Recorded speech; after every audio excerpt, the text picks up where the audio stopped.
Konbanwa, konnichiwa. Hello, yokoso Freedom Friday. Welcome to Freedom Fridays, and I'm Dr. Nakiba Jackson.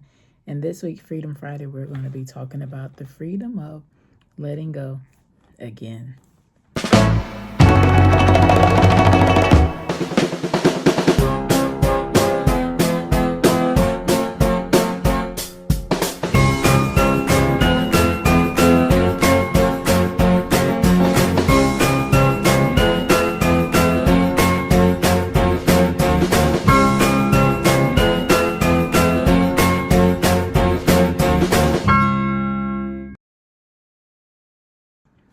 So if you've been watching or seen anything about my Freedom Fridays, you've probably seen that some time ago I've talked about the freedom of surrender or the freedom of letting go.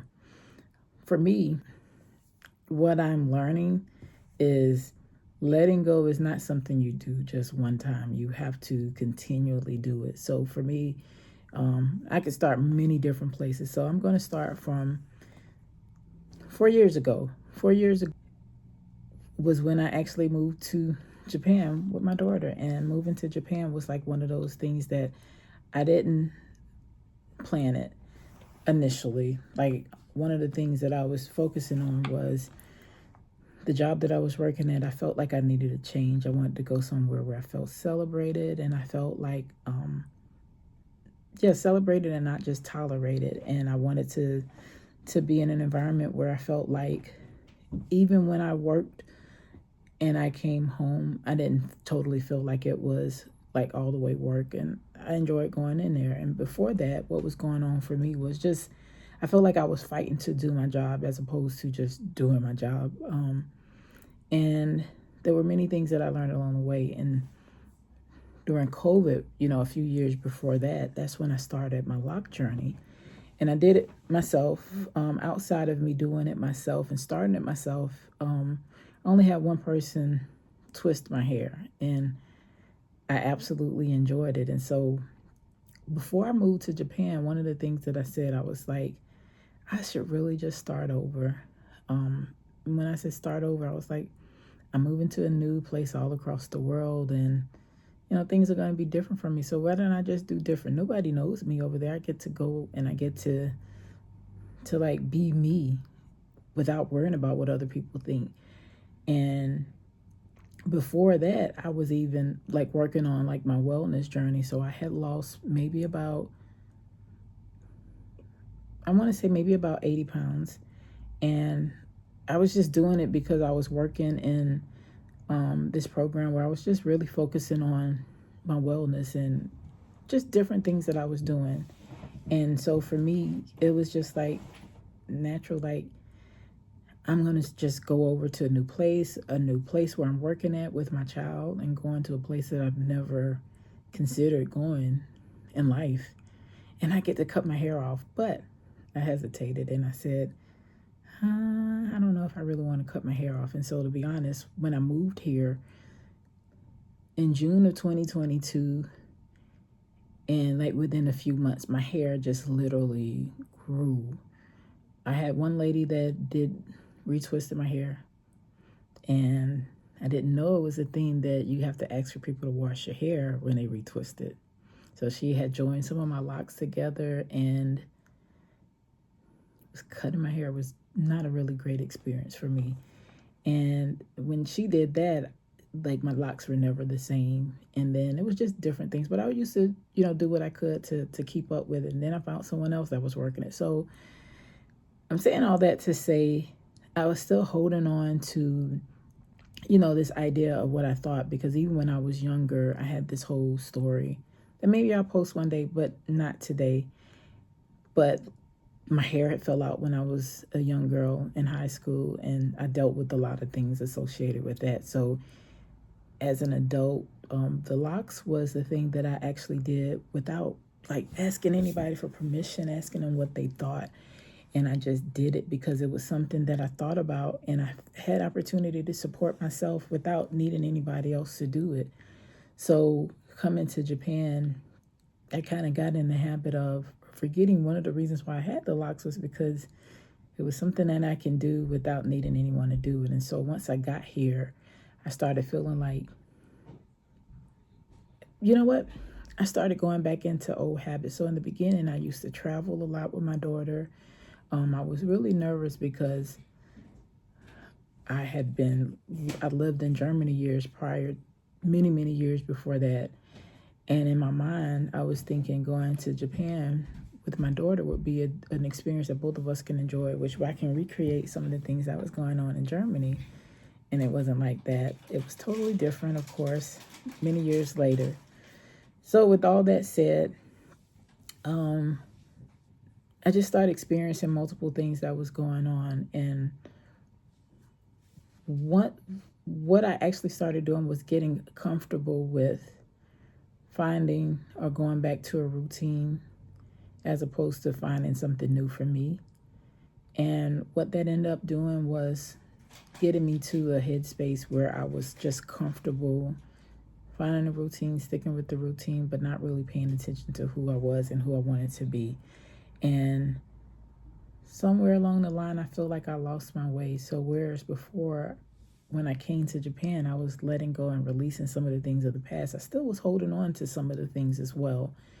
And when things got uncomfortable for me, what I realized for myself was I started going back into habits that I was familiar with and habits that I was comfortable with. So for instance, coming from America to Japan is a total different cultural shock, right?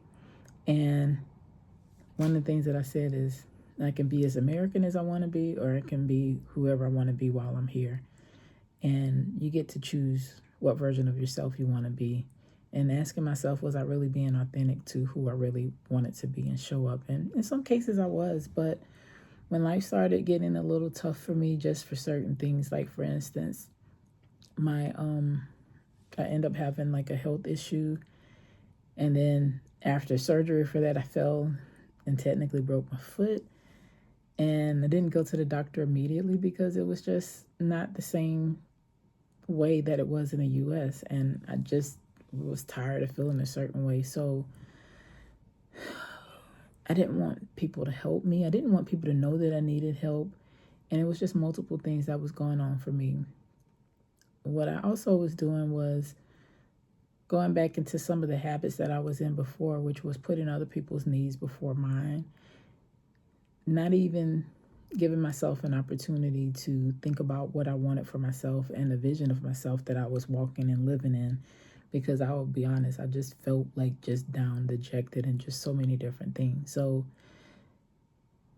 once those things started happening, I started slipping back into some of the old habits, some of the things that I had let go, I started finding new ways to bring those old things back.